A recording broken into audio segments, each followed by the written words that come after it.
Chris, thank you so much for joining me today. Super excited to chat with you. All right, Chris, you are the founder of the Web3 game studio, Great Big Beautiful Tomorrow. Amazing name, by the way. You've recently launched the early alpha of your first title, Mystery Society, which is a browser-based social deduction game. All right, so we're going to dive deep into that. But before, I want to hear about your background. You have a really, really impressive background. Take me all the way back, at your like first job, we'll say.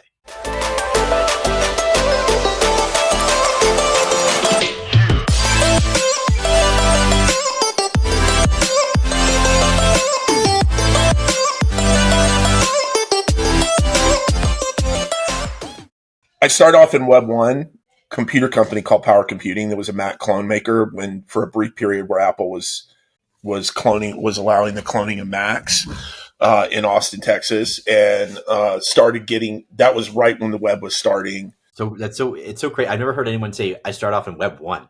That's impressive. Yeah, so I've seen it all. So Yeah. as Ric Flair said, I've bled, I've sweat, I've paid the price. So Web 1 was just starting, and I was in customer service, and I helped get Power Computing doing customer service online, doing like one-to-many support because it cost us so much when people would call on the phones. And then that got me into the web. I wound up going to Frog Design, which a lot of people know as kind of a very famous international design firm that started off in industrial design, did all the work for Apple from 82 to 86. So like a lot of that classic Macintosh stuff that the founder, Hartmut Esslinger, is like a real design legend. He also did the Sony Trinitron, the Sony Walkman. He's done, a lot of like iconic design of the 80s. So I got to kind of sit under his learning tree, as they say, learned a lot about design working for him. But I came into the digital side of the business. So they had just started up this digital group. That's how I got into web design and all of that. Is Power Computing was using Frog as our design agency, and then I wound up going to Frog.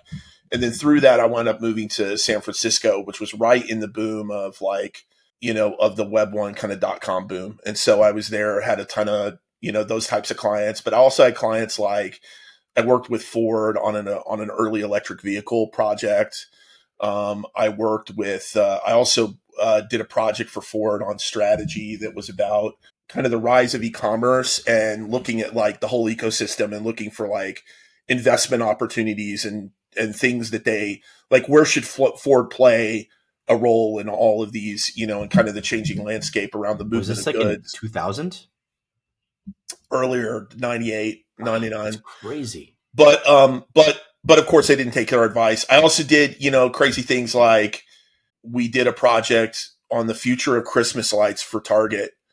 And future of Christmas lights. Christmas lights, yeah. And we recommended that a bunch of technologies, but the one that they used was LEDs, LED Christmas lights. I'm not going to say I invented that, but I had a hand in them doing that.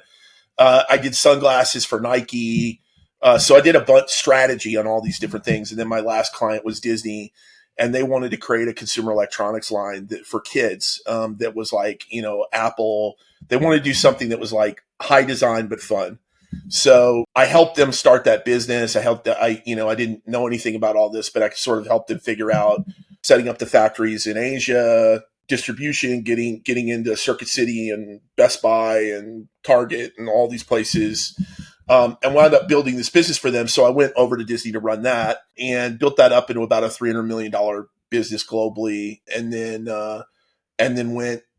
wound up getting folded into the toy group, and they wanted me to help them do tech toy innovation. So I started this incubator called Toymorrow that did a lot of things like iPad toys toys that interact with your iPad screen using the capacitive touch. We got a patent on like toys that can see using computer vision. This was back in like 2000 and I don't know, 6, something like that. So it was a long time ago.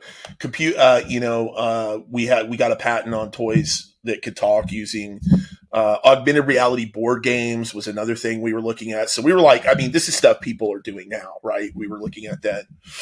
Through that, I wound up running the Disney Toy Group, working with Mattel and Marvel and Mattel and Lego and Hasbro and all the big toy companies, and really got a taste of like big brand, how big brands go to market, and also building franchises. I kind of became a key guy in the franchise conversations, but because toys were a major driver for our franchise property. So you needed the toy people to feel that there was enough content in the properties to make toy lines out of. So we worked very closely. Like one that we worked on was Doc McStuffins, which you may or may not know if you have kids, but when they originally came to us with that property, it was a boy, and we were like, that kind of care and nurture play of taking care of a toy. It's more of a girl play pattern. We should make this a girl, and it became a very successful preschool hit. My background had been in tech and the web, right? And I wanted to get back into that and not turn into a toy guy. I love the toy industry, some of the best years of my life, but that I felt like my career was really on the tech side. So I went over to Disney Interactive and was the head of production for Club Penguin, and then ultimately the GM of Club Penguin for several years, for probably about 6 years. And that was really special because Club Penguin was a really special community, and we were very early in kind of the thinking about community-focused game development. And a lot of my approach and the things that I think about now, map back to Penguin. And, that audience is still a very passionate audience that, I talk to them on Twitter every day still. While I was running Club Penguin, I wound up taking over the mobile business. It had been the social games business, and I was really the one that kind of pushed it heavily into mobile. And we built Disney into a top 50 publisher on mobile in the US. I ran kind of the Western market. We had a different kind of Asia, Japan team.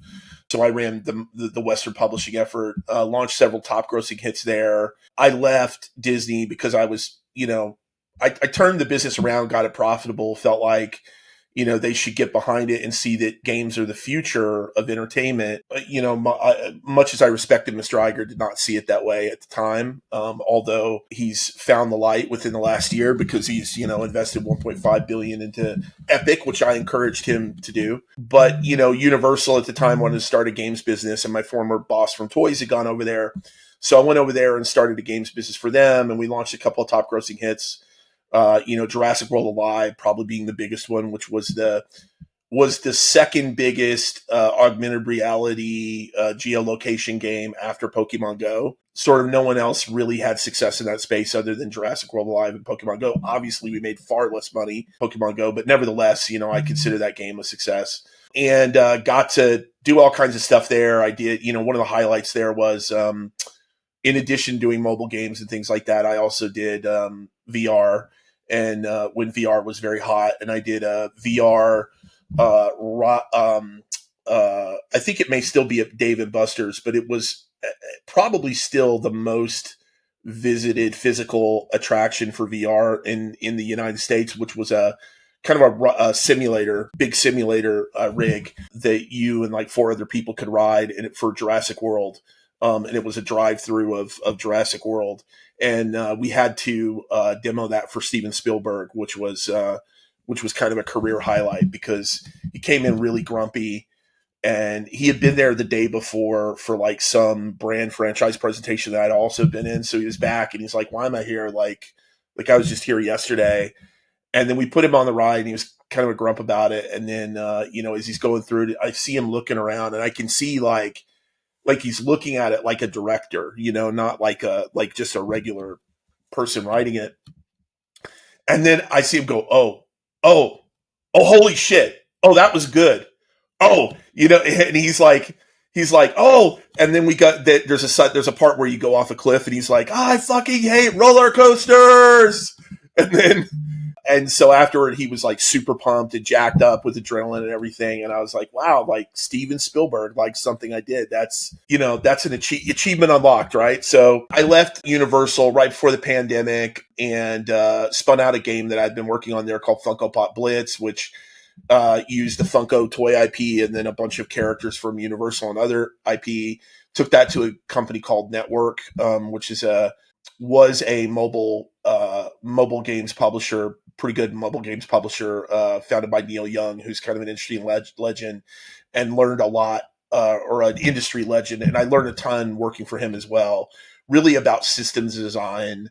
And a lot of the things that I'm doing now in Web3, I probably couldn't have done if I hadn't worked at Network and kind of, learned from Neil. And then after that, I did a bunch of consulting, and I had, several clients who got interested in Web3 and, started working on a variety of Web3 projects. And meanwhile, I was working on this game. And as I got to learn more and more about Web3, started feeling that this game that I had been kind of prototyping and working on was a really good fit for Web3 gaming, because what I observed was I was working on a lot of like PFP collections for Recur at the time, which unfortunately blew up, and it's a real pity because it was a real squandered opportunity. But we were doing Nickelodeon, we were doing Star Trek, we did Hello Kitty, so some pretty high profile IP that we brought into NFTs. And the thing that I observed about the community around Web3 was that all these PFP collections were turning into a club. And I was like, okay, well, if you're part of a club, you need a clubhouse to hang out in. And right now that clubhouse is Discord, but there's nothing really to do in Discord. So, like the game should be the place that people hang out, right? And I was starting to see some of those like, emergent community things that we used to see with Club Penguin. And I was like, man, if there's just a game to focus these people attention around, it could really blow up. And so, that's why I felt that the social deduction game could do really well, because when I first saw Among Us, what I was kind of jealous of was that they had managed to create that kind of social engagement that we had in Club Penguin, but without having like this big sprawling world with hundreds of mini games and all that other stuff. It was a much tighter core loop and a much better kind of, it's just a tighter game. And I was like, okay, the social deduction style gameplay, like it's still very open-ended and there's a lot that you can do. It's very repeatable. People seem to be coming back again and again. Then I looked at the metrics and, I compared it against Stumble Guys, which, at that time was, probably about, 18 months, 2 years ago, whatever, was, really starting to take off and got bought by Scopely. And it was kind of the first big multiplayer casual game got to do, any kind of big volume. I mean, it's doing over $100 million a year. And so I looked at that game and I was like, okay, let's compare this to Among Us. And when I looked at Stumble Guys, it was metrically the same in terms of like sessions, time per session, sort of like, and all the numbers you would use to characterize retention, all that. And I was like, except for, Among Us didn't have any of the systems that Stumble Guys had that drive retention and drive that kind of stuff. And so I was like, holy shit, like this core gameplay is just very sticky. And so, my thesis was if I could take the social deduction style gameplay, from Among Us, combine that with kind of the systems and live operations model, Stumble Guys, and then add to that Web3 with ownership and with play to earn, like, you could have one of the first big scaled Web3 successes. And, I think Pixels has kind of been a validator for that, in that I don't think it's any mistake that like a casual, social game has, I mean, I thought that that's what it would take to break through with a big audience, and Pixel seems to be proving that. And, and the reason I thought that is because a lot of what I did at Disney and Universal was just analyze the App Store all the time and understand how these genres work and kind of how the business works at a blocking and tackling level. And so, what you learn is different genres have different characteristics for them to them. Casual games tend to bring in very large audiences, but tend to be less retentive. Where some of these core genres that a lot of gamey gamers gravitate to can actually be quite much more niche than they think. So when I saw in Web3 like all the money chasing stuff like CCGs and MOBAs and stuff like that, I was like, okay, that's going to be really hard because, maybe you get a parallels out of that. But most of these card games, there's just not enough card game players to sustain all these card games. There's not, MOBAs, MOBAs are a genre that, that really outside of League of Legends have never really worked in the West. Then you start to get into some of these like RPG and shooter genres. And some of those can work, but the problem is you're competing against the biggest teams in Web 2 that are, Call of Duty has like 3 or 4 studios with 1,000 people each or something, like that's pretty hard, now it's not say you can't compete against it, right? Look at Helldivers, look at Boombit, look at Pal World. Like there are shooters that are breaking through, competing with small teams, competing with the biggest games.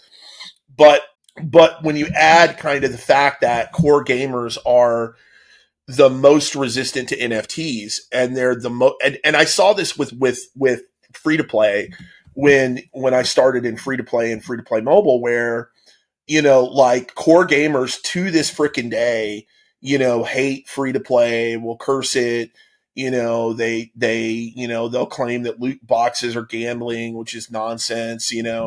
They just hate game monetization in their games as a concept. So whenever you're going after a genre that relies on those types of people, but your business model is not copacetic with how they want to pay or play, you're really counting on sort of, breaking through something there, right? So I my thing was like, look, casual players are the ones that made free to play, really blew up free to play first, right? It was games like Angry Birds and Candy Crush and things like that really captured people's imagination. Clash of Clans was not a hypercore, game. It was, what you call midcore. And so I was like, everyone is focused on trying to be AAA, even though most of them don't know how to build anything AAA, and they're not really doing AAA, but they're saying they are. They're going very core, and I see, and like this whole space of very social, very casual, very accessible is getting ignored, and I see a real opportunity to do something there. Okay, that's amazing. There's so much to dig into. I want to. Okay, so I want to go down but let's go back. When you first discovered Web3, you were working with you probably heard about it from some other source, but on a deeper level, you're working with some clients on the consulting side. What was it within that experience where you're like, oh, whoa, this makes a lot of sense? And where did you see okay, that's bullshit? Like, where tell me the pros and cons that you identified while doing that initial, work.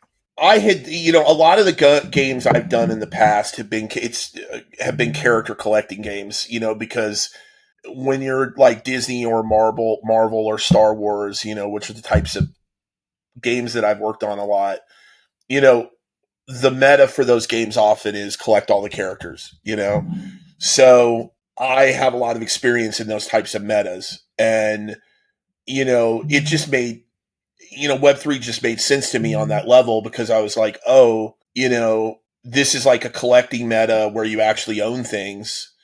And, I look at a game like, I always say Marvel Snap, which, is one of my more recent favorite games on mobile.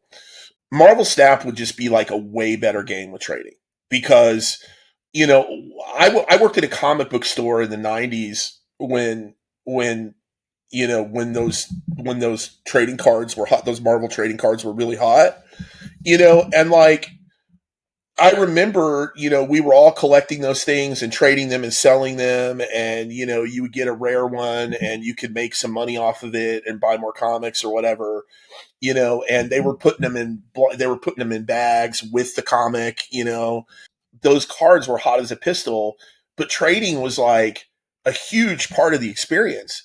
And the fact that you can't, that one, they've kind of removed the gotcha. So the idea of like opening the card break, right? Breaking open the card pack, and then they don't have any trading. I'm like, a lot of the experience of why card trading is just not here, and so, the collecting aspect, made a lot of sense to me. Ironically, I'm not making a game with a lot of collecting right now. I think, the next game I do in Web3 will probably be very collection focused. But, that made sense to me. There's a lot of things that don't make sense, right? In Web3. I've always said that I think, like right now, kind of NFTs are out of meta, right? And the problem is that I think everyone has a mental model around NFTs that we're going to need to break in order to grow the space. One is that like NFTs don't matter if they're not worth like $30,000 or something, or some big number. And it's like, look, when I was in the toy business, one of the side businesses I had was stationery and stuff like stickers and collectible stickers. We would do these sticker packs where you would have 500 pieces of unique art or whatever. And we made millions and millions and millions of dollars off that stuff. And, or we would do collectible toys that were $1 a piece at Walmart, right? Little collectible figures, non-articulated, and we would sell boatloads of that stuff. And so my thing is like, look, what enables collection is consumption. And when everything has Tiffany's prices on it, you're just not going to get a mass audience. But, the space needs to start to see value in like $1, $5, $10. Something we used to talk about with Club Penguin was pocket money, right? Like kids tend to have, their parents tend to give them a bill, right? So it's like, you get ones, you get fives, you get tens, maybe you get a 20. You're not going to get more than that, right? And so we used to think pricing in terms of like, what kind of pocket money does a kid have? People in this space are still caught up in wanting to like get something early that goes to the moon. And sometimes that's going to happen, and it needs to happen sometimes because that's kind of the thrill of the chase, right? But a lot of the joy of collecting is just like being a completionist and getting all the things, and being able to afford to do that and turn it into a hobby. And so, I think that kind of the speculative aspect and the not just speculation is always a part of it. Like, I don't think speculation is a dirty word. I think speculation needs to be part of your design, and you need to think about where it fits in the model. But kind of that's one of the big hurdles I've seen. I think that also there's got to be a better path, just a better path to getting some of these games to market. Right now, this whole, the new meta around like KOL raises and, going to these exchanges that are offshore and all this other stuff. Like, it's another area where I look at it and I'm like, it's too fucking hard. It's too fucking costly. It's too hard to figure out who you can trust, and you can look at that two ways, right? You can look at that as like, this sucks, or you can look at it as like, hey, that's an opportunity. And so, the opportunity I see is if we can if my company or Jeremy Horn's company or whoever's can figure out how to successfully bring these games to market, then, if we could figure out that model, then, that's something that we can work with other developers that we know in the space to bring them into Web3. So, I see those as some of the short-term hurdles, but, the other thing I really believe in the space is that I really admired from the beginning in Web3 was, people call it hustle culture. I call it digital entrepreneurialism. So, I love this spirit in Web3 of like young people who are looking to, get ahead, and they're willing to, and they're trying to turn their hobby into, some kind of job, right?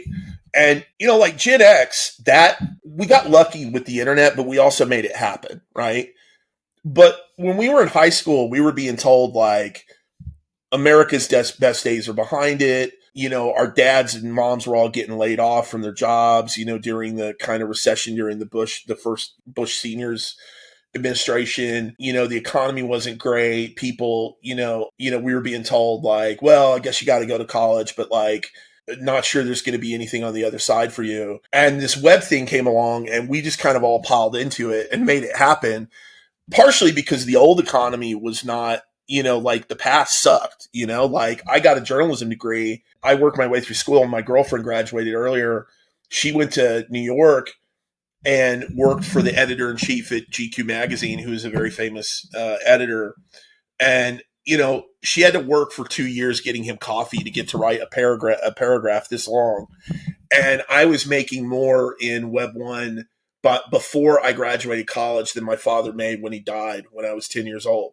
So I was like, I know where I need to be, and I see that very much in kind of Gen Z and Web3 right now. There's a lot of people out there that like, and I also think back to my comic book days when I worked in the comic book store because, I had to get a job, and I could have worked at Chick-fil-A, or I could have worked, anywhere, but I took I wanted to work at the comic book store because I was a comic book fiend, and it was a more fun job, frankly.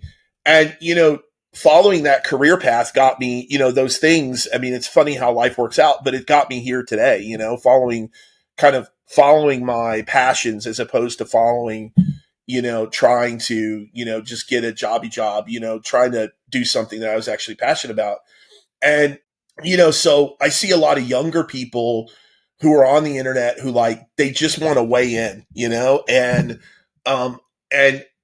my notion is like, okay, well, why do we need to build big studios and have hundreds of people when we've got all these, fans around the world who would die to do something involving a video game and want to give their, and in the past, community was something we all got for free, right? Like you made a good video game and then you got all this free community because people were passionate about it. But there are people who get good at doing community and building community, and that's kind of what KOLs have become, right? And those people, they're going to want to be remunerated for for the value they're bringing you. They're not just going to want to do it for free because there's a lot of video games they could do this stuff for, and there's probably a lot of video games they like.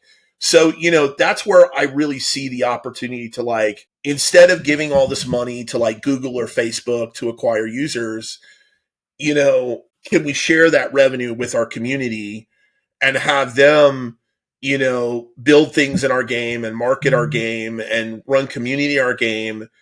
The thing that I think didn't work about the early play to earn model was just giving money to kind of people to play games is not the right idea. Like what you need to do is you need to give money to the people who add value for the other players, right?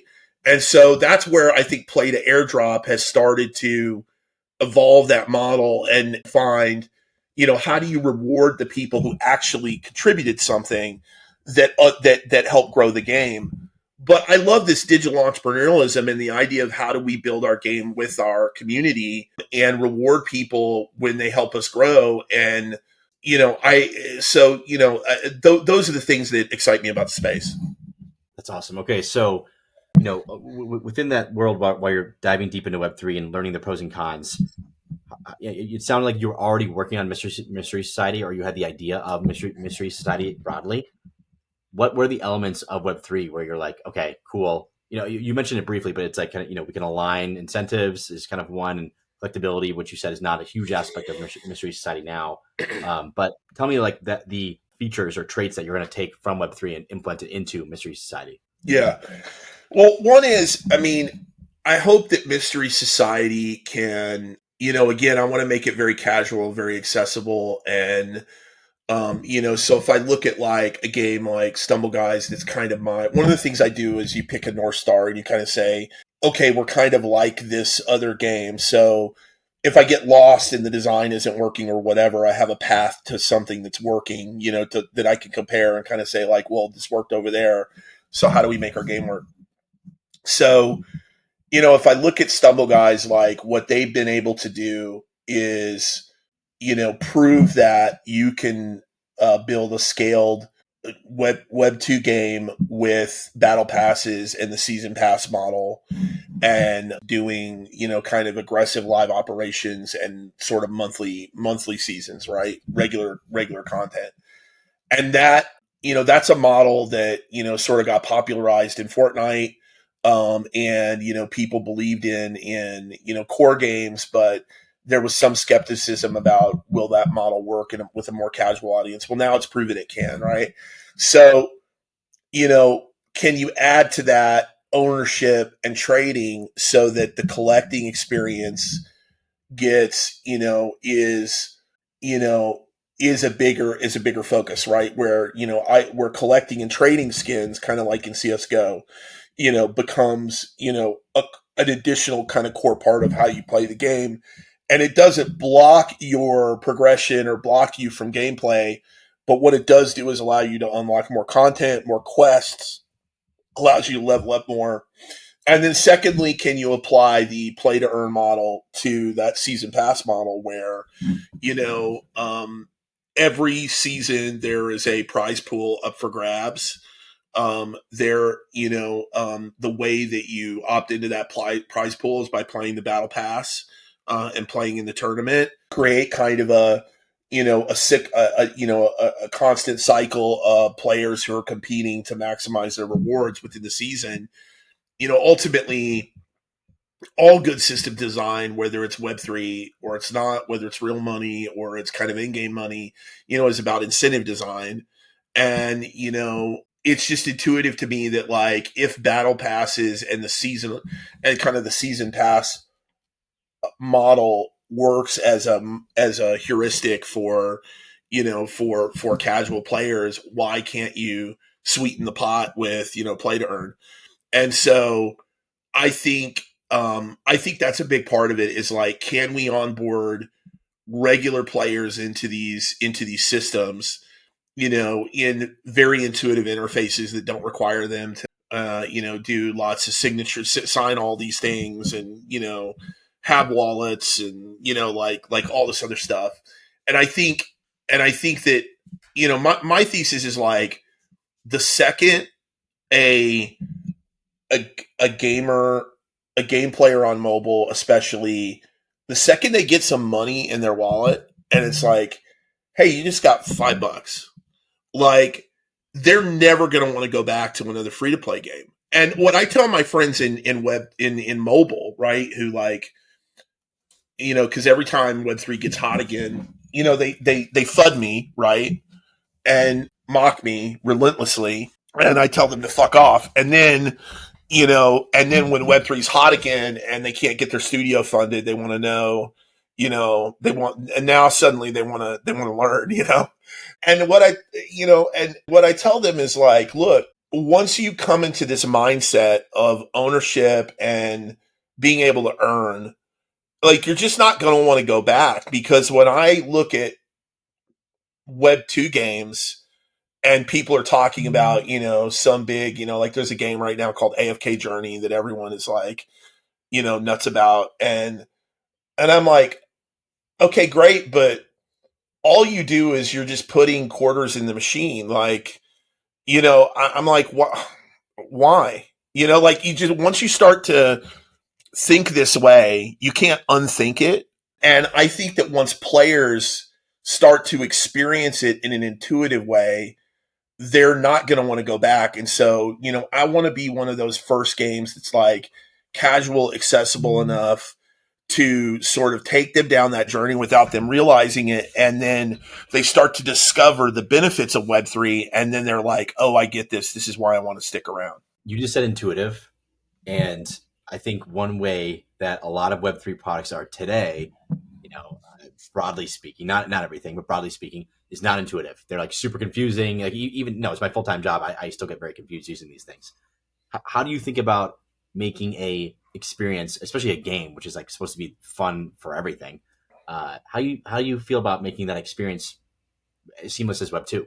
Because Web 2 is like, cool, I get it, awesome, fun.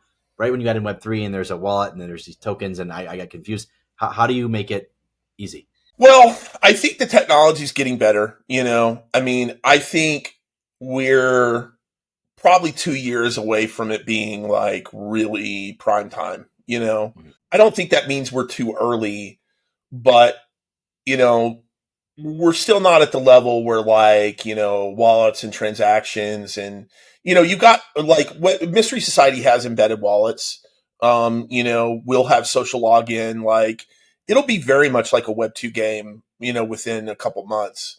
in terms of experience. There's definitely a lot more systems though, and I think that can get overwhelming, because you've got, and there's a lot of new mechanics, so, but just at a minimum, like you've got trading, these types of things, and one of the things that I think that I very much believe is like, we're going to have an in-game marketplace. And I know that I read something yesterday on Twitter where they're like, VCs don't want you to have an in-game marketplace. You're going to have to. And the reason is that one of the secrets of free to play is, and I learned this from Neil Young, is you have to monetize the core loop. What do I mean by that? Meaning the store is not just like a tab in the experience that you go to when you want to buy something. That's a shitty way to merchandise, right? The way you monetize a game is that every single screen in the interface is pushing me to monetization, right? And so monetization is part of the way I play. This is the secret that the Japanese and the Chinese and the Koreans figured out, right? Was that paying is part of getting the maximum enjoyable playing experience, right? And so, and you can't do that by treating things as core as like, trading as an afterthought. So what we're going to have to do is integrate that stuff into the games and make it part of the way you play and really refine those interfaces. And I mean, if you look at stuff like, if you follow Deconstructor of Fun or Navic or, or 2.5 Gamers or whatever, like these guys get into the minutia of interfaces and, stuff like the Battle Pass model has been refined over a decade to be highly, I mean, when we were working on the Battle Passes for my game, my son was my intern. He's at USC in the games program. And I had him work on the design on the Battle Pass system. And he's like, well, how hard could it be? It's just a Battle Pass system. And I'm like, no. And I gave him a teardown that was like 50 pages of like, here's how Battle Pass systems work. Here's all the systems. Here's all the permutations of it. Like there's a lot to learn about this shit, right? And a lot of refinement. And so to answer your question, I think it's going to take a lot of iteration. And I think one of the things that concerns me in the Web3 space is that it's not very conducive to that, because a lot of your capital, your path to monetization right now is really through tokens, right? To get tokens, you have to get listed on an exchange. To get listed on an exchange, you have to spend way more in marketing and listing fees and lawyers and et cetera, et cetera. So before you've really found product market fit with your game and before you've really acquired an audience, you could be out of money because you're spending all your money on the token. And a lot of VCs will tell you right now, well, the product is the token. That's what they're going to tell you right now. And yes, the token is a product, just like the game is a product. Totally accept that. But, and yes, it needs to be treated like a product, marketed like a product, agreed, right? But what's going to happen is you're going to have a bunch of these tokens launch, and then people are going to go, what do I do with this fucking thing? And why does it retain any value, right? And then the answer is going to come back to the game. And so you'll have games that were neglected or not very good or aren't refined. Like what people don't understand in this space, I think, is the difference between a good game that's fun to play one time and a game that is a habit that people play, constantly, that they play 2 to 4 sessions a day, 20 minutes a session. The difference between those games is a lot of work and a lot of polish. And, I think in this space, there's a lot of like good demos and a lot of good trailers and a lot of that, right? But not enough focus on building 7 days of retention, 15 days of retention, 30 days of retention, right? That requires a lot of work and, to a certain degree, capital. And I think that ultimately for these tokens to retain any value, you're going to have to build, retention and spin depth and all, it's going to come back to the fundamentals at some point, right? And so I think to answer your question about how do we make it intuitive, like we can't lose sight of game making and everything we learned over the last decade and a half about what makes systems driven games and games with economies successful. We have to embrace some of that. We can't just throw it all out, but I think it's going to take a lot of iteration, a lot of experimentation, and but there's going to be a game that comes along. I hope it's mine, that captures the imagination of people. Axie was that in the early days, right? It didn't sustain, right? And so you see that. It's like it captured everyone's imagination. Everyone got excited. It brought in a lot of money. It still got a lot of money, but as a game, it didn't sustain, right? And I think that we're going to relive that cycle until one of these games actually integrates Web3 elements in the entire experience and not just as like a side thing. And I think it's very much side thing right now, Okay, so who do you target as your ideal user today?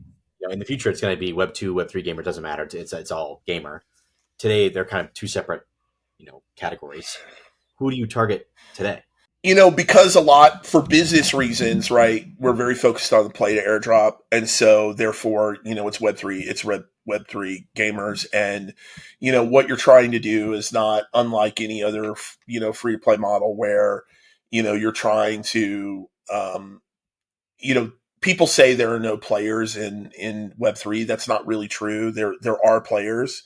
What you're trying to do is identify the players, right? And kind of like any free to play model is basically separating the wheat and the chaff, right? And so, what you're trying to do is have systems that, help you identify and reward people who are long-term players and start to build those cohorts up, kind of one at a time, right? Because, right now, what we kind of took a break, publicly to get a bunch of systems in, right?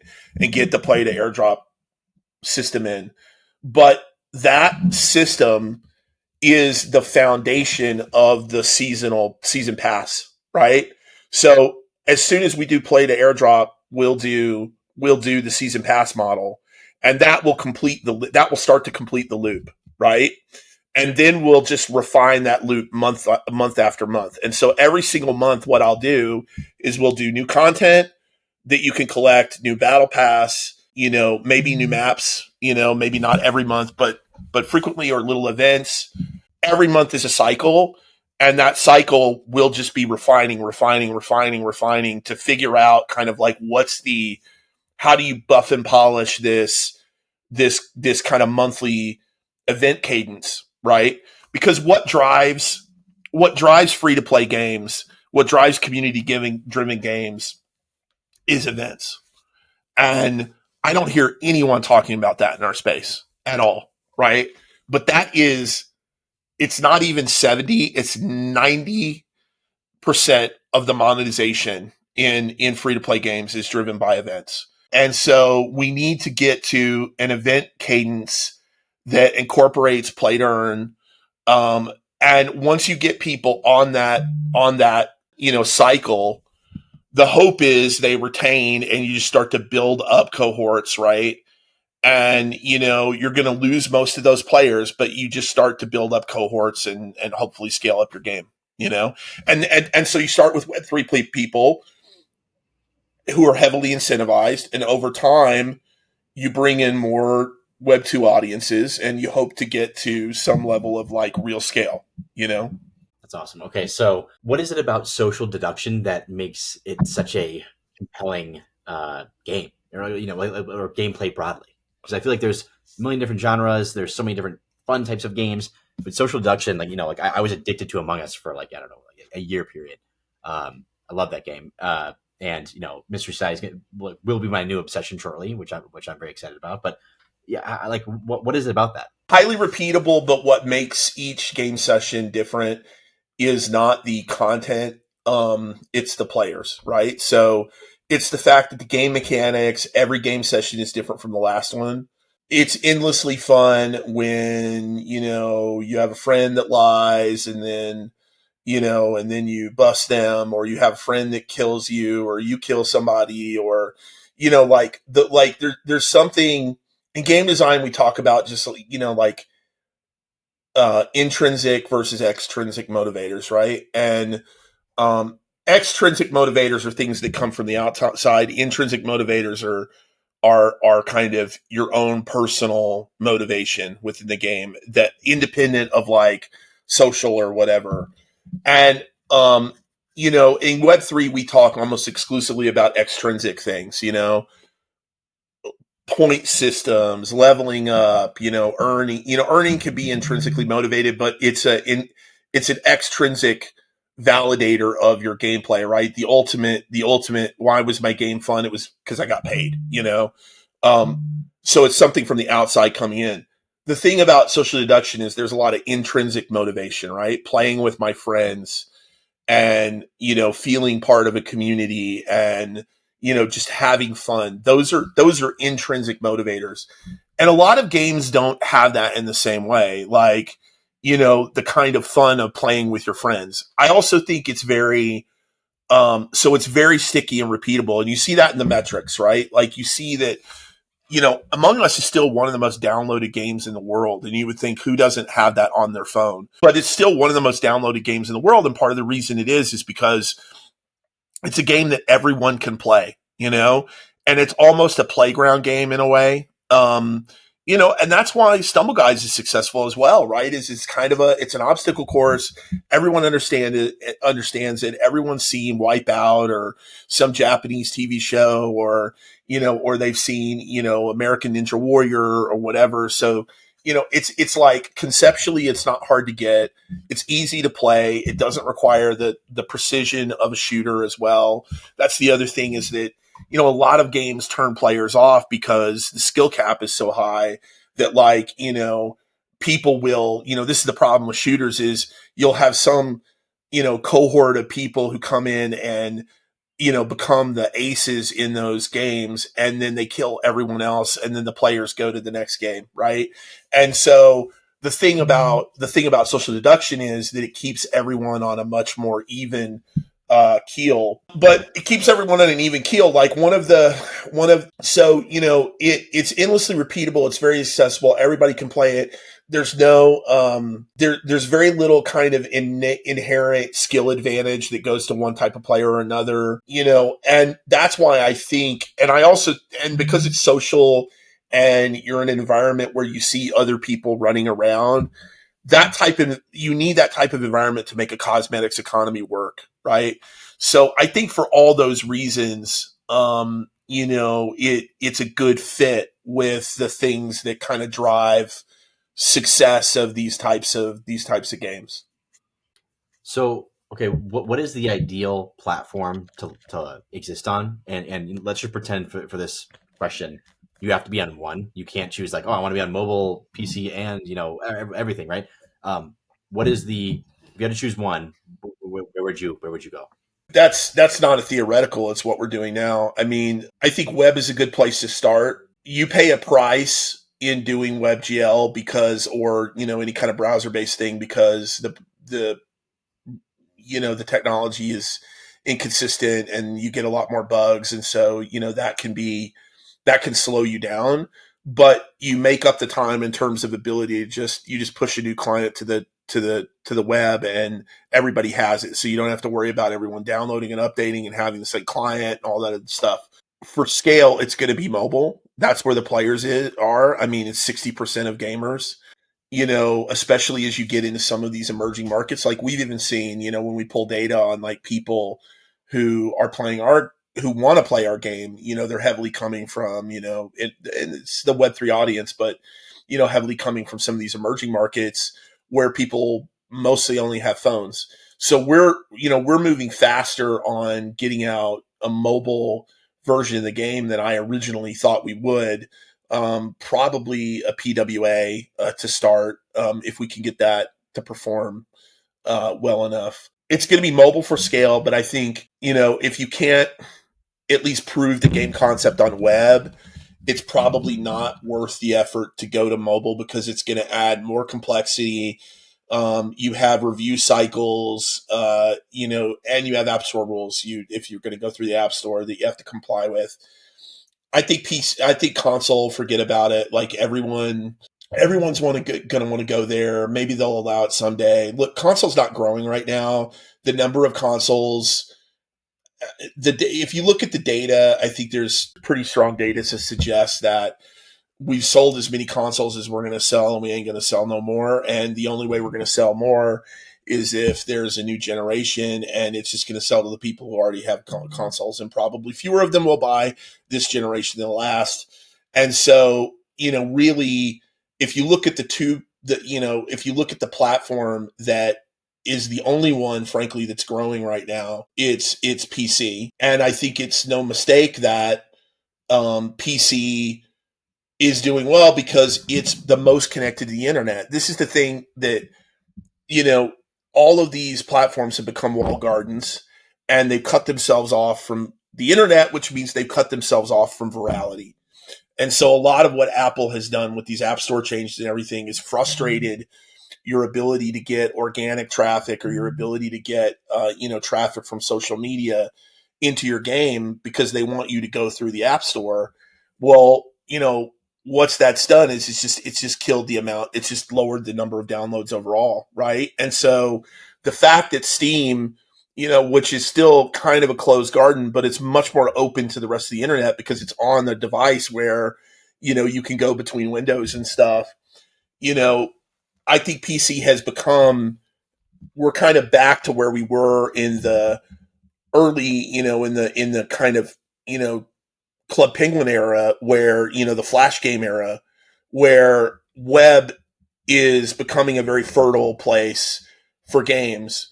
But ultimately it's going to be mobile. That's where the players are. It's just, the thing is that, I have a lot of experience dealing with the App Store.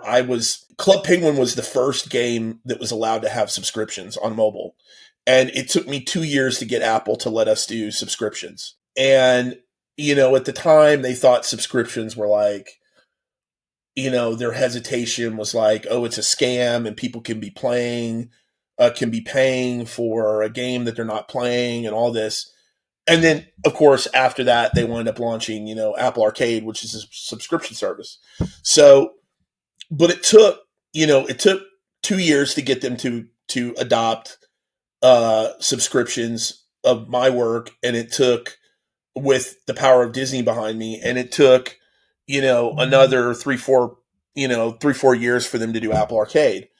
So I just don't anticipate these mobile ecosystems, because look, what we're doing in Web3 is a threat to Google. It's a threat to Apple, right? And so the cool shit in Web3 they're not going to want us to do, and they're going to make it hard to do. And so I think that you're going to be able to do more innovation on PC and on, in things like PWAs than you can do in the App Store. And so I think you really want to go into the App Store, somewhat cautiously and realistically, because you're also competing in the App Store against games. I mean, look, Monopoly Go is the biggest game launch of last year. It's probably one of the biggest game launches of all time.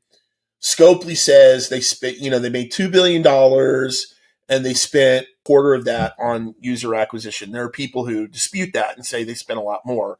But if you believe what they're saying, they still spent $500 million on user acquisition with a brand that everyone fucking knows, right? Everyone knows Monopoly. It has 100% awareness. And so, and it's a intergenerational staple. So if you still have to spend $500 million to break a game with that level of notoriety, that's what you're competing against in the App Store. And, so I think the web becomes like a really great laboratory for us before we go to mobile. You mentioned previously virality. I feel like social media and gaming are just so intertwined. And on your website, right away there's a TikTok, there's a Twitch in the top right corner. There you have your socials. How do you think about social channels and just game building in general? Because I feel like they're so intertwined now. They're getting more so. I think most games, they're not intertwined, right? I think that game makers, it's kind of like the thing I said about monetizing the core loop. Social is very much an afterthought for a lot of games still. The points programs are really, I think, the beginning of this social to game funnel figured out. And, what we're doing in the Mystery Society, looking at, what a lot of other people are doing in the space is, like we have a questing platform, just like, there's a bunch of these. Moku and, Pixelmon has one. Everybody's got one of these incentivized questing platforms, and they do work very well. But, we're going a step further and really integrating it into our game. So in our upcoming tournament, I'm spilling all the tea and dropping a lot of alpha, by the way, but which I'm terrible at. I run a game called the Mystery Society, and I can't keep a secret, but we'll have a social achievement in the game that you earn points by doing social activity, and social will be one of the ways that you can play the tournament. So, you're not going to maximize your chances of rewards only by doing social. But if you only wanted to do social, that is something that is a strategy you could have.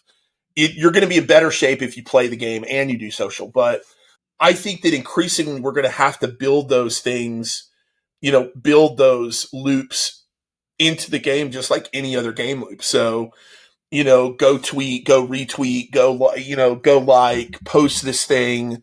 Like I'm really looking at, looking at the game, like we just did one thing I'm looking at with the game is like, how do we incorporate more memes just into the gameplay? So like, the meme of the like the guy standing in front of the tombstone that's like doing the peace sign, when somebody there's a tombstone and he's standing there like piecing out and kind of mocking the person that's dead. Like we're changing our end screen for the killer when you win as a killer to that meme. And, we want to make it so that that's so shareable with a single click from the game.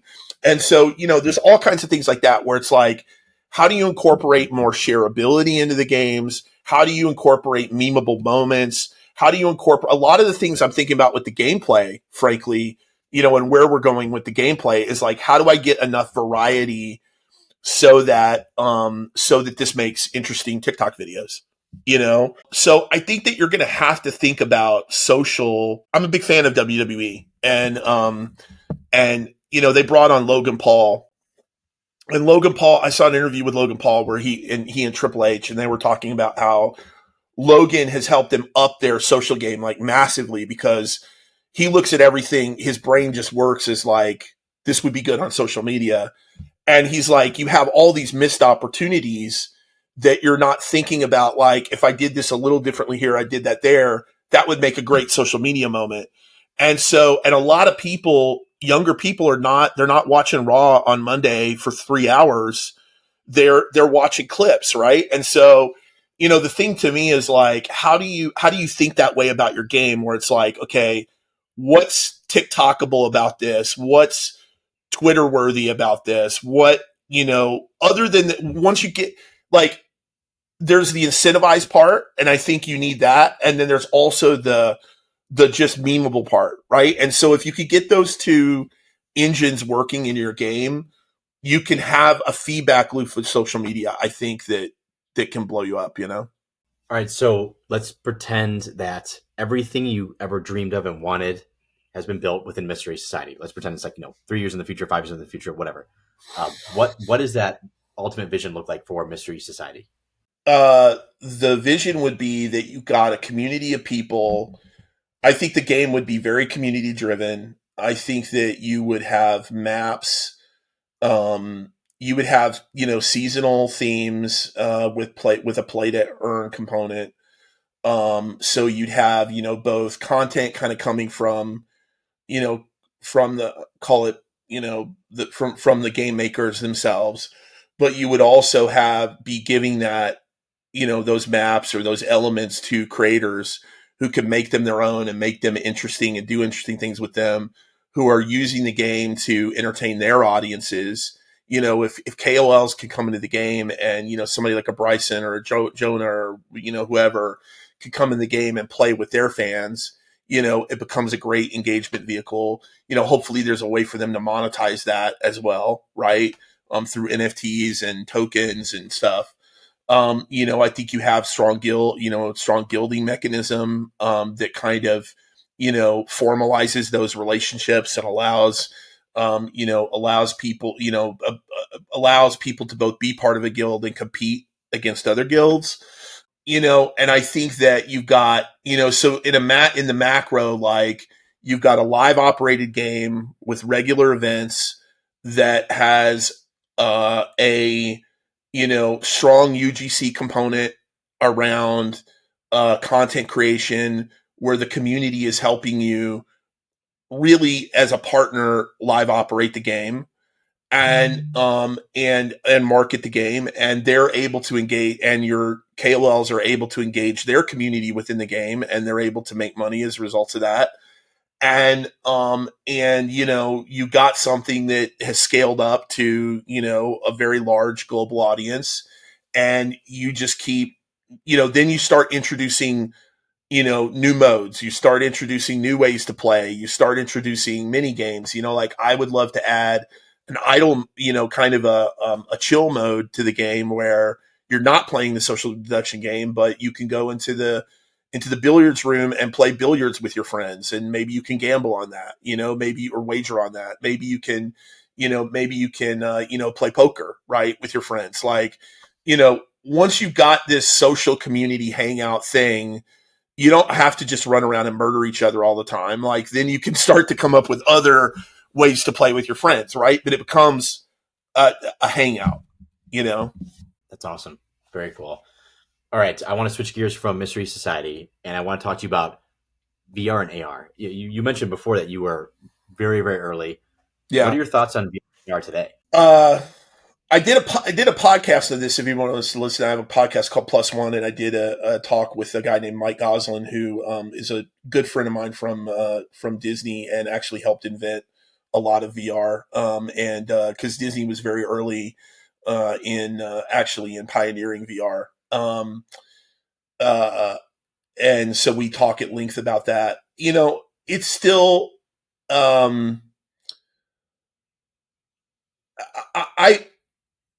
I believe in VR as a type of experience, and AR. I think they're different things. I don't think they're the same thing.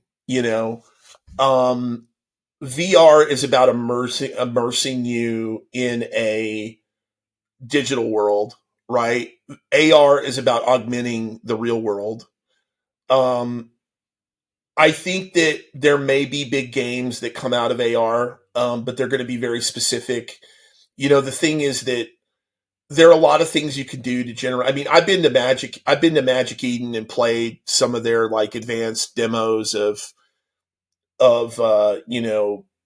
they had a small headset and you could see, really cool stuff. They could never produce it.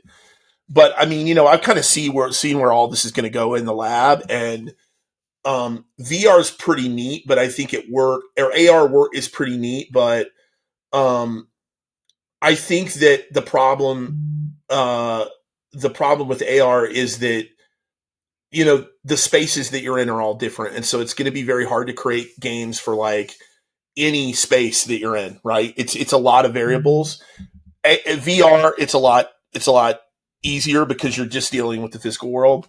I think VR, it will get there. Look, the cost, the adoption gets bigger. Adoption just keeps growing at a slow pace, and I think you're going to get to a place where the price and the comfort level will be like something you can now, that can go mass market. I don't think that it's going to that it's going to take, that people are going to want to sit there in a headset all day. I don't care how comfortable the headset is. Now, Goslin, he disagrees with me. And his thing is AR will give you superpowers. And he's like, if you want to open your curtain, you'll point to it and say Shazam, and the curtain will open. You want to turn on the lights. You point, you say, illuminate, and the lights start like, so his thing is like, you're going to have these powers in AR that to control the hybrid digital physical environment around you, and you're never going to want to take that off. I maybe I'm just a Cro-Magnon, but I don't know that I would want that all the time. But I think the social piece, like there's a lot of obstacles to like one thing I learned doing VR was it's very hard. People underestimate how hard it is to get people to put on the headset. Like when we did that Steven Spielberg thing, I couldn't get big executives at the studio to put the VR headset on because they didn't want to look ridiculous in front of their colleagues, or they didn't want to get their hair messed up because they needed to look, a certain, put together when they went down to the commissary, So don't underestimate kind of some of the just human psychological barriers to some of this. But I think it will start to pick up, and slowly there will start to be more and more adoption of it, but I think it's just going to be a slow burn. That's awesome. Okay. All right. AI, hot new thing. Well, it's been a thing for many years, but it's especially, come on the scene recently, past few years, and especially pertaining to media, content, etc. How is the media entertainment landscape going to change over the next, I don't know, call it 5 years, or even closer, like 3 years with AI? Because I see it as like a kind of a labor saving tool. You now do a lot more with a lot less. But any other ways that AI will have a huge impact? Well, there's going to be a lot of crap, right, before there's anything good. I think the real potential for AI is personalized content and personalized experience, more so than even and the ability to be creative. More so than even the kind of art production and the labor saving stuff. I think on the labor saving side, it'll let you do more with less, and it'll get there when it gets there. I think that if you want to build games around it, you have to pick games that work well for AI. I think it's going to be harder to say, this is my game. Wouldn't it be great if we could just get rid of all artists and use AI or whatever? I think you're going to have to pick an art style that the AI can reproduce well, and lean into the technology. But and that will get better and better. Obviously there's other interesting things like AI voice and AI NPCs and things like that. But ultimately what it really wants to be is personalized experience. And I think that when you have games that, one thing is, I think about is I would love to play Elden Ring, but I'm just not a good enough player of those Dark Souls type games, right? I just suck at that. So I can't play it and enjoy the story, And if Elden Ring could be dynamically balanced in a way that I could play it and have the same difficulty level relative to my skill as you have, right? So we're all getting the same experience relative to, if it's a hard game, it's hard for me, it's hard for you, but it's not, you have no chance, right? If that concept, look, when you look at free to play, we lose 50% of players on day one. We lose, anywhere from 95 to, anywhere from 90 to 95% of players by day 30. That's in a good game, right? Most free play games lose all their players after, a couple weeks. So a lot of that has to do with the fact that you have to tune for one group. You tune a game kind of for the average, right? But if you stop looking at player experience from on an average basis, and you look at it more as, okay, I can tune and tweak. I could find that sweet spot using an AI between progression, retention, monetization much faster than I could ever find it through some A/B test kind of thing. Then I think you start to see games that have much higher engagement, much higher, much higher retention. That more people are enjoying in a relativistic, in a way that is, relative to their skill. Where if there's a story world, the story can actually evolve based on your input. I worked with Warren Spector for a while, who did Deus Ex, and when I worked with him, he did Epic Mickey, and his whole thing was like branching narrative and choices really matter and stuff like that. Well, in AI, you can take that to the nth level, right? You can also create things, right? So, there was a game called Scribblenauts that was hot for a long time, and you could, type in things to help you solve the puzzles that you had, and it would, kind of pull those things from a bag of tricks, and it just had all of these, pre-canned kind of things that you could conjure up. Well, with AI, the game maker doesn't have to think of all the things. It could be, I want to breed a elephant with a rabbit, and AI figures out what that is, and now you have one. So I think that apply this to things like collection. Like, I would love to do an AI based. For a long time, I wanted to do an AI based Pokemon game, which I'm sure somebody's doing.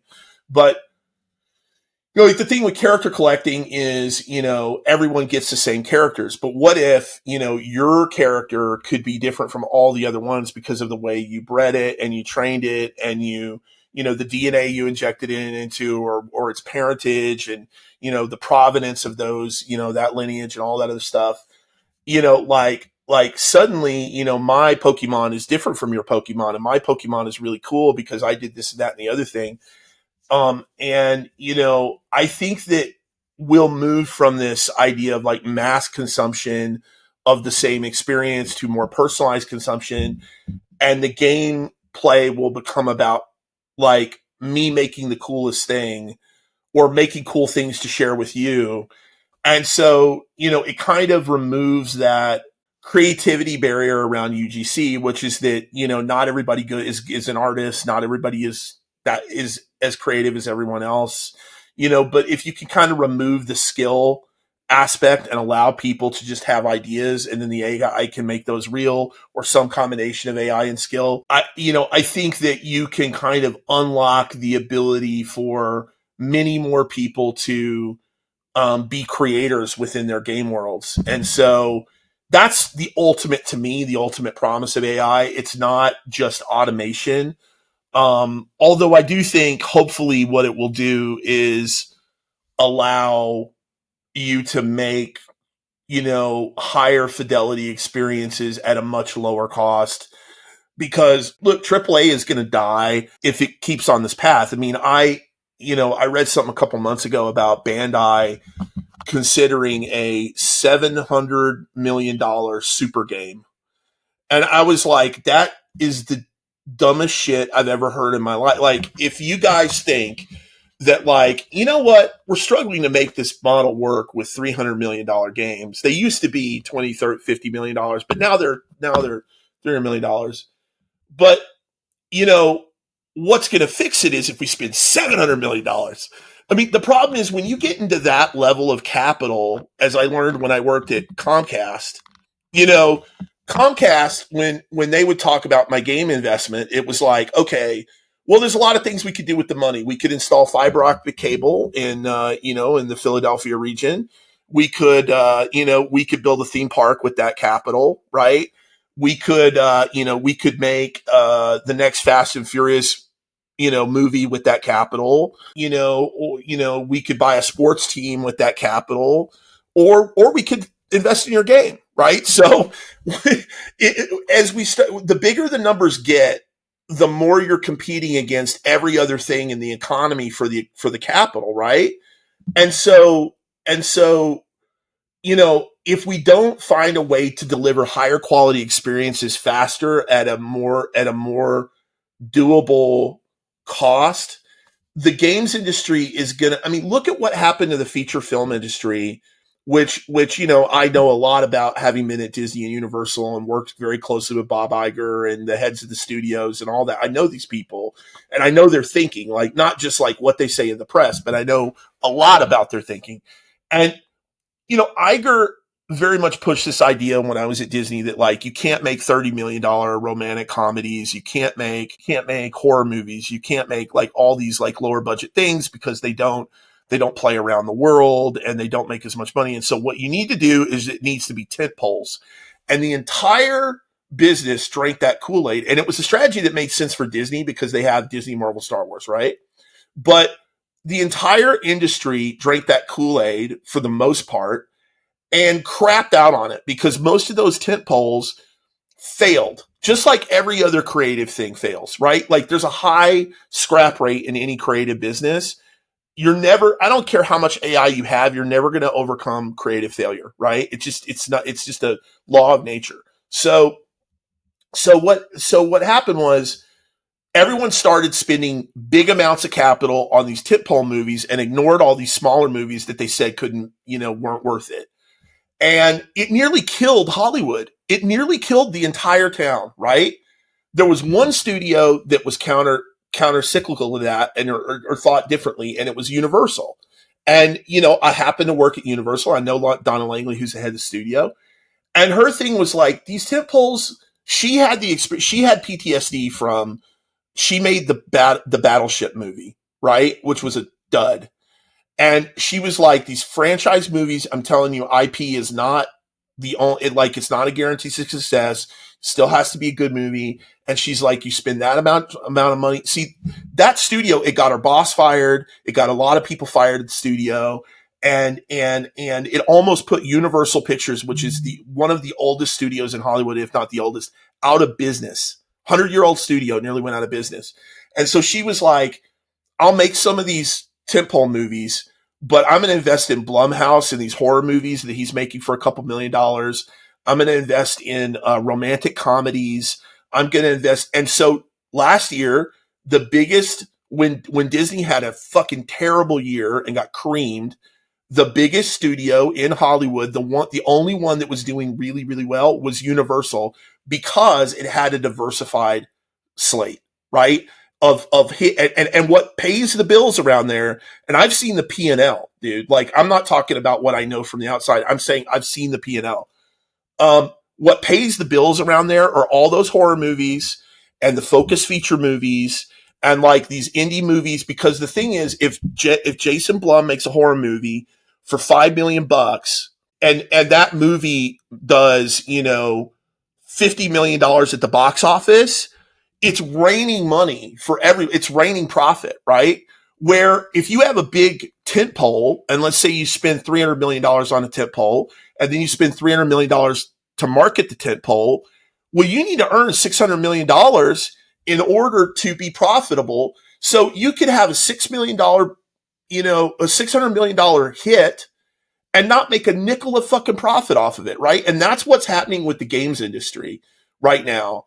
And so, I think that if AI doesn't help us, kind of steer the ship back in a more affordable direction, we're just going to have a much smaller games industry as a result. So a lot of what we're doing here, I think is about trying to find a new model, a new way of doing things for the 21st century. That's not, that kind of breaks the mold of the AAA console, thing, that builds on the legacy of, or on the things that free to play figured out, but takes it a step further with technology and platforms that are more open and more connected to the internet, are in a position to benefit from the virality and the liquidity of everything, like the liquidity of money, the liquidity of eyeballs, the liquidity of social, the liquidity of players, right?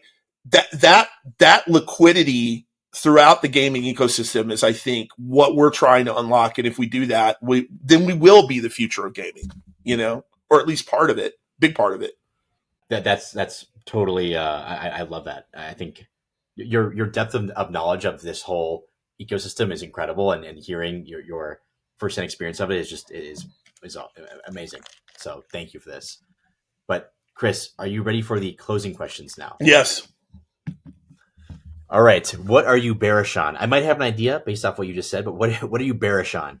I'm bearish on people who think in terms of crypto cycles. And what I mean by that is there's a lot of behavior in this space. It's about trying to maximize, bull runs and things like this that is counterproductive and not building a future for us. And it may be tactically smart, but it's strategically dumb. And so I'm bearish, and a lot of it to me is, I kind of joke to people that like, not a lot of people in the crypto space actually believe in crypto. Like they think that their mental model for it is Ponzi-nomic, meaning that like, we're going to have a boom, we're going to have a bubble, and then everybody's going to sell, and you got to get out, and then you got to wait, and you got to come back in at the right time. And that's a trader strategy. That's not a builder strategy.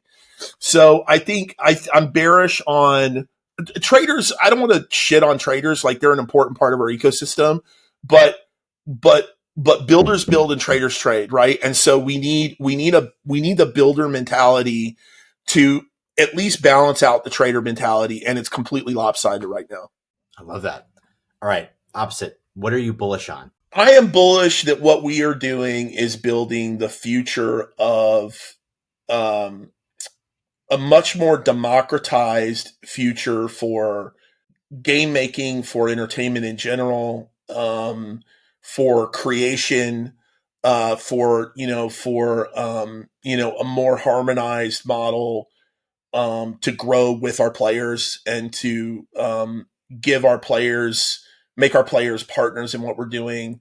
And, long term, I think what we're doing really is, helping invent like the future of the economy, because, the function, the evolutionary function of play is really to simulate the real world so it's a form of training, right? That's the evolutionary function of it is, like if you watch a bunch of gorillas, what they do is they play fight so that when you have to fight, you know how to fight, because gorillas don't go to MMA class, so, that's the evolutionary function of play. And I think what we are doing is simulating economic models that will become the future of trying to solve some of these bigger problems in our society around like, income inequality and the way resources are kind of unevenly distributed and these types of things. These are design problems ultimately, right? And I think we're a laboratory in kind of a safe, fun way for those ideas that ultimately, probably help fix a lot of, I'm a hardcore capitalist and libertarian. So, but there's some of the late stage capitalism critique that I think is valid and needs to be listened to. And, if we're going to build a better capitalism, I think games are a good place for us to kind of experiment with that model to create behaviors that then become normalized throughout society because people have experienced them in games. That's happened, in a lot of places. And I think we have the potential to do that. So, I don't really I'm not one of these people that like needs a purpose. Like I don't need, like the joke on Silicon Valley for the longest time was like, we're changing the world through, and I don't need that, but I'm fine to make, games that people want to play and make a living doing it. But if we do need a higher purpose, I think it's that we're kind of pioneering the future of commerce. And that's pretty cool. Man, that is a banger right there. That is awesome. All right, Chris, last question. What is the best piece of advice you've ever received? The best advice I ever received was my grandfather was a very, very ethical person. Had a really strong sense of right and wrong, and one of the things that he taught me is if you're going to try to be a good person. You're going to have a lot of people who are trying to pull you off that path your whole life. And you ultimately have to have the courage of your convictions, and you have to stick to it. And you will receive a lot of social pressure to do the wrong things, a lot of economic pressure. And you've got to kind of, you don't want to stick your head in the sand or not be, empathetic or unresponsive to new data.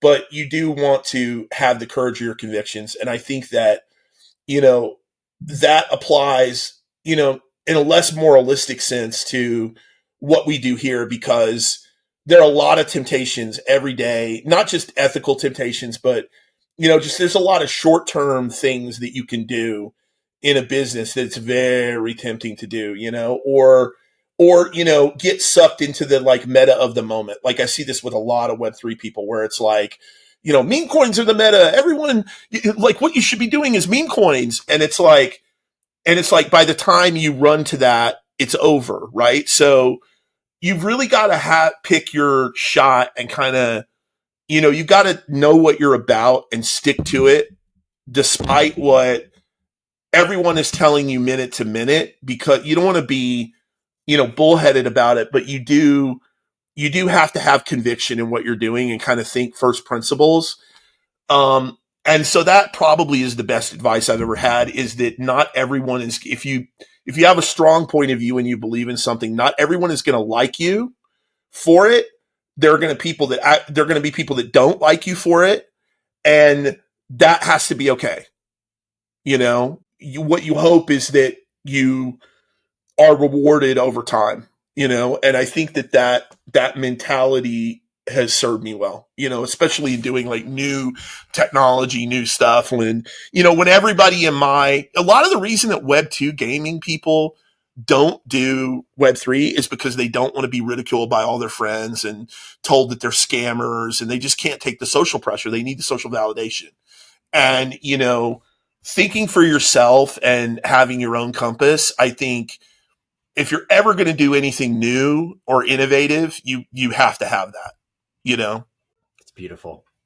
Awesome place to stop, Chris. This was amazing. We went way over time. Thank you so much for going over. It was incredible. If people want to find out more about yourself or Mystery Society, where should they go? So I do a lot of posting on LinkedIn. So if you want to follow me on LinkedIn, I'm pretty vociferous there. And you can reach me it's just Chris Heatherly. And then you can follow me on Twitter at Chris Heatherly. And you can follow the game at Mystery Society, at Invite to Mystery. Amazing. Chris, thank you so much, man. Appreciate it. Thanks, man. A lot of fun.